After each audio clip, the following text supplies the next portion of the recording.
नमस्कार, प्रदेश की अहम खबरें लेकर हाजिर है सुजस आवाज राजस्थान।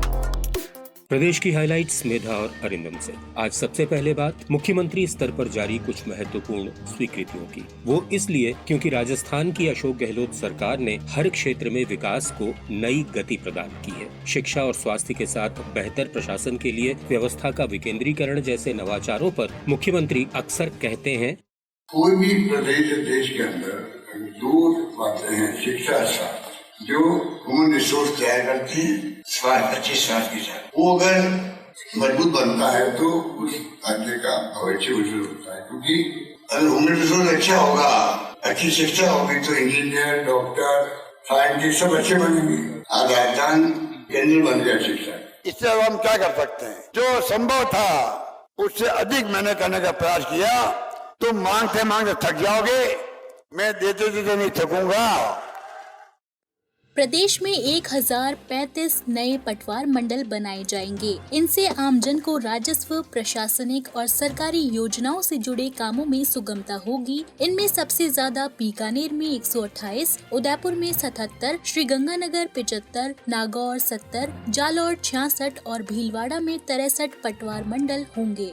प्रदेश में 5वें वेतन आयोग के तहत कार्यरत कार्मिकों और पेंशनर्स को इस साल जनवरी से बढ़ा हुआ महंगाई भत्ता मिलेगा। सीएम ने इस प्रस्ताव का अनुमोदन कर दिया है। जनवरी से मार्च तक की राशि कार्मिकों के पीएफ अकाउंट में जमा की जाएगी। पेंशनर्स को नकद भुगतान जनवरी से ही देय होगा। टोंक जिले के मालपुरा में एडीएम कार्यालय खोलने की मंजूरी दे दी गई है। इस निर्णय से मालपुरा, टोडा रायसिंह और पीपलो इलाके की जनता को राजस्व और आम जन से जुड़े कार्यों में आसानी होगी। इसके साथ ही सरकारी योजनाओं और प्रशासनिक कार्यों की निगरानी बेहतर तरीके से की जा सकेगी। नए एडीएम कार्यालय में 3 उपखंड और इतनी ही तहसीलें, 34 गिरदावर, 136 पटवार मंडल और 446 राजस्व गाँव शामिल किए गए हैं।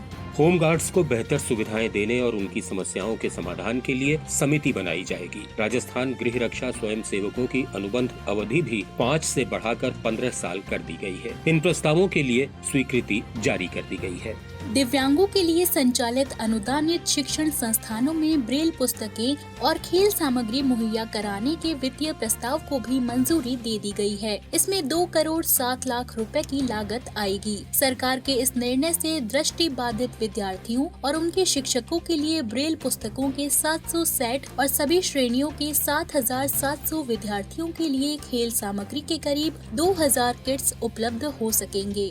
प्रदेश में अनुसूचित जाति के विद्यार्थियों के लिए 5 नए छात्रावास बनाए जाएंगे। इनके भवन निर्माण के लिए 14 करोड़ रुपए की वित्तीय स्वीकृति जारी कर दी गई है। ये छात्रावास अलवर के मालाखेड़ा, श्रीगंगानगर के सूरतगढ़, पाली के रायपुर, उदयपुर के कानोड़ और चूरू के जेतासर में होंगे। प्रत्येक की आवास क्षमता 50-50 विद्यार्थी होगी।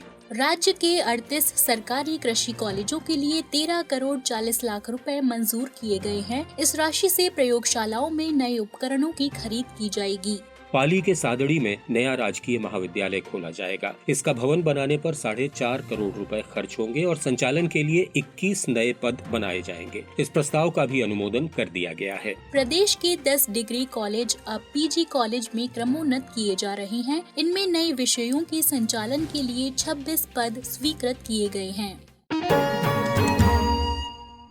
गहलोत सरकार पर्यटन को बढ़ावा देने के साथ ही यहाँ की कला, संस्कृति और विरासत को देश दुनिया में नई पहचान दिलाने के लिए प्रतिबद्धता से काम कर रही है। सचिवालय में हुई पर्यटन विभाग की बजट घोषणाओं की समीक्षा बैठक में पर्यटन मंत्री विश्वेंद्र सिंह ने कहा कि राजस्थान में पर्यटन के विकास की अपार संभावनाएं हैं। पर्यटन को उद्योग का दर्जा, नई पर्यटन नीति और पर्यटन विकास कोष की राशि में इजाफा सहित राज्य सरकार ने कई महत्वपूर्ण कदम उठाए हैं। बैठक में पर्यटन मंत्री ने अधिकारियों को मुख्यमंत्री की बजट घोषणाएं प्राथमिकता से पूरा करने के निर्देश दिए। इस मौके पर प्रमुख पर्यटन सचिव गायत्री राठौड़ ने बताया कि राजस्थान डोमेस्टिक ट्रैवल मार्ट के 3रे संस्करण का आयोजन जयपुर में 14 से 16 जुलाई तक होगा। इसकी थीम सस्टेनेबल टूरिज्म होगी। इसे कामयाब और यादगार बनाने के लिए पर्यटन विभाग ने सभी तैयारियां कर ली हैं।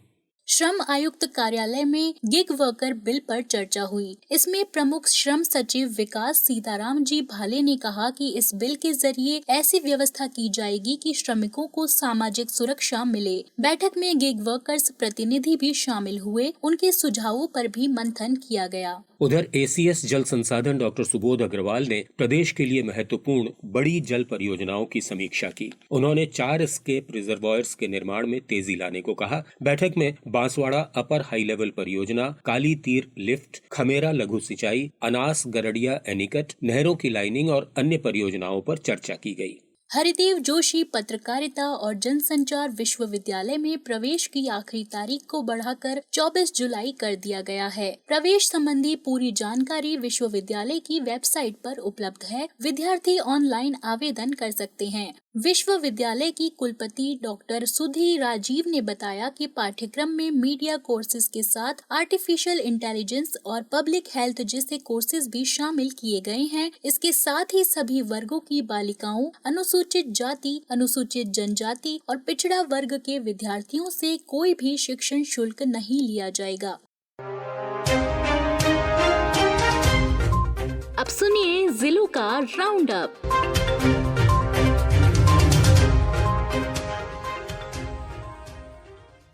युवा मामलात राज्य मंत्री अशोक चांदना ने बूंदी जिले के बरवास में माइक्रो सिंचाई परियोजना और नया गांव में जल योजना का शिलान्यास किया। उन्होंने कहा कि 12 करोड़ लागत वाली बरवास परियोजना अन्नदाता की तरक्की और खुशहाली में मील का पत्थर साबित होगी। मिनी डैम और एनीकट बनने से किसानों को काफी सहूलियत हो जाएगी, तो इलाके का भूजल स्तर भी बढ़ेगा। उदयपुर में वाणिज्य कर विभाग की संभाग स्तरीय बैठक हुई। इसमें संयुक्त कर सचिव ने राजस्व प्राप्ति कार्यों पर मंथन किया और लक्ष्य हासिल करने के निर्देश दिए। उन्होंने संभाग में ई फाइलिंग, जीएसटी और ऋण वसूली सहित कई मुद्दों की समीक्षा की।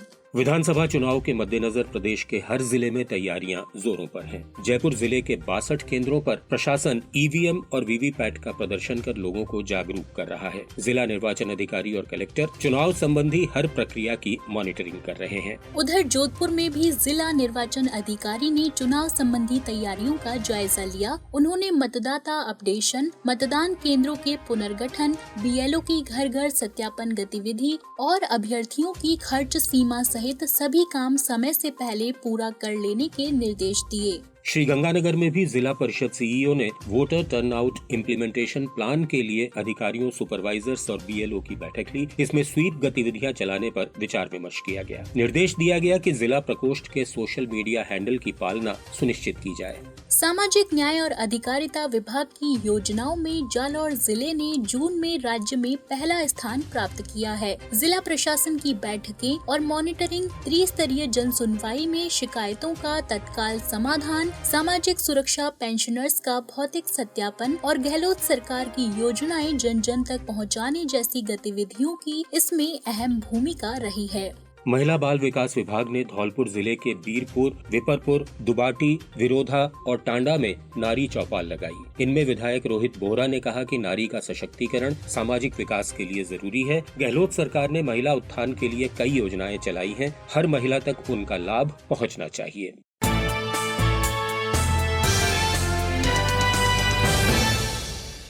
और अब बात राजस्थान युवा महोत्सव की, जिनका ब्लॉक स्तरीय आगाज कल से हो चुका है।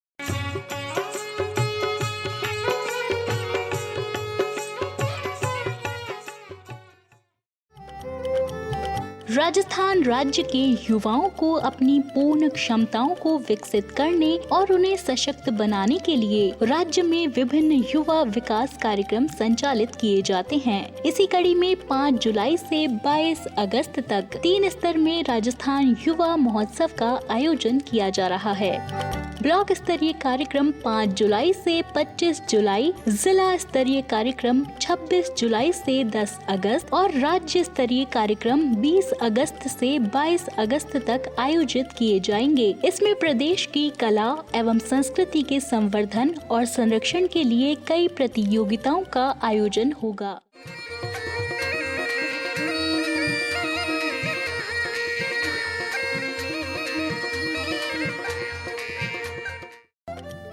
जिससे राजस्थान के युवाओं को अपनी प्रतिभा निखारने का नया अवसर मिलेगा। ऑनलाइन पंजीकरण करवाने के लिए rajasthan.gov.in पर लॉगिन करें या फिर हेल्पलाइन नंबर पर कॉल करें। नमस्कार,